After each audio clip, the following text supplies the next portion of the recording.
नमस्कार दोस्तों, भारत को चमत्कारों का देश यूं ही नहीं कहा जाता है। हमारे देश में कुछ मंदिर ऐसे हैं जिनके बारे में जानकर आप खुद ही दांतों तले उंगली दबा लेंगे। आज हम बात करने जा रहे हैं दक्षिण भारत के एक ऐसे मंदिर के बारे में जिसके बारे में कहा जाता है कि यहाँ नंदी की मूर्ति का आकार साल दर साल बढ़ रहा है।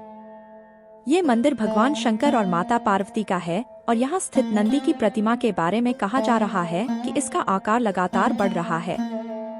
यहाँ तक कि खुद पुरातत्व सर्वेक्षण विभाग ने इसकी पुष्टि की है। आइए जानते हैं इसके बारे में। आंध्र प्रदेश के कुर्नूल में स्थित इस मंदिर का नाम है श्री यंगती उमा महेश्वरा मंदिर। अपने आप में इस अनोखे मंदिर के बारे में कहा जा रहा है कि यहाँ नंदी के बढ़ते आकार की वजह से रास्ते में पड़ रहे कुछ खंभों को हटाना पड़ गया है। एक एक करके यहाँ नंदी के आसपास स्थित कई खंभों को हटाना पड़ा है। इस मंदिर का निर्माण वैष्णव परंपराओं के अनुसार किया गया है। इसे 15वीं शताब्दी में विजयनगर साम्राज्य के संगम वंश के राजा हरिहर बुक्का राय के द्वारा बनवाया गया है। ये मंदिर हैदराबाद से 308 किलोमीटर और विजयवाड़ा से 359 किलोमीटर दूर स्थित है, जो कि प्राचीन काल के पल्लव, चोला और विजयनगर शासकों की परंपराओं को दर्शाता है। भक्तों का मानना है कि भगवान शंकर और माता पार्वती की प्रतिमा के सामने स्थित नंदी की प्रतिमा पहले काफी छोटी थी। वैज्ञानिकों का कहना है कि हर 20 साल पर नंदी की मूर्ति 1 इंच तक बढ़ती जा रही है।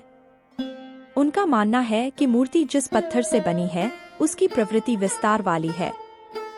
यहाँ शिव पार्वती अर्धनारीश्वर के रूप में विराजमान है और इस मूर्ति को अकेले एक पत्थर को तराश कर बनाया गया है। ये ऐसा अपनी तरह का पहला मंदिर है जहाँ भगवान शिव की पूजा शिवलिंग रूप में नहीं बल्कि एक प्रतिमा के रूप में होती है। खूबसूरत प्राकृतिक नज़ारों से घिरे इस मंदिर की एक खास बात और भी है कि यहाँ पुष्करणी नामक पवित्र जल स्रोत से हमेशा पानी बहता रहता है।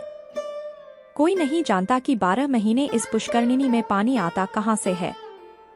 भक्तों का मानना है कि मंदिर में प्रवेश से पहले इस पवित्र जल में स्नान करने से सभी पाप धुल जाते हैं। और ये भी कहा जाता है कि एक शाप की वजह से इस मंदिर में कौवे नजर नहीं आते।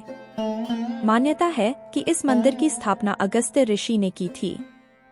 वह यहाँ पर भगवान वेंकटेश का मंदिर बनवाना चाहते थे, लेकिन बनवाने के वक्त मूर्ति का अंगूठा टूट जाने के कारण स्थापना को बीच में ही रोक देना पड़ गया था। इससे निराश होकर अगस्त्य ऋषि भगवान भोलेनाथ की तपस्या में लग गए। तब भोलेनाथ ने प्रसन्न होकर कहा कि यहाँ उनका मंदिर बनना उचित रहेगा। यहाँ के बारे में स्थानीय लोग एक कथा के बारे में बताते हैं कि जब अगस्त्य ऋषि तपस्या कर रहे थे तो कौवे उनको आकर परेशान कर रहे थे। नाराज ऋषि ने कौवों को शाप दिया कि वे अब यहाँ कभी नहीं आ सकेंगे।